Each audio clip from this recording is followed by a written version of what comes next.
এই যে অনেকেই বলে না, যদি মা শিক্ষিত না হয় তাহলে নাকি ছেলেমেয়েরা কখনোই শিক্ষিত হয় না। হ্যাঁ, এই জিনিসটা আমিও নিজে রিয়েলাইজ করে দেখেছি।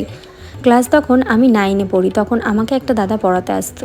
সেই দাদাটা আমাকে এই কথাটা বলতে গেলে পারো যে ঠেস দিয়েই আর কি কথাটা আমাকে বলেছিল। যেহেতু আমার মা পড়াশোনা জানে না, আমাকে বলেছিল, জানো তো মাম্পি, যে যদি মা পড়াশুনো না যায় না তাহলে ছেলে মেয়ে কখনোই পড়াশুনো জানতে পারে না। এই দেখো, যেমন আমার মা শিক্ষিত তাই আমরা আজ এত শিক্ষিত হয়েছি। আমি এখন বিএসসি নিয়ে পড়ছি।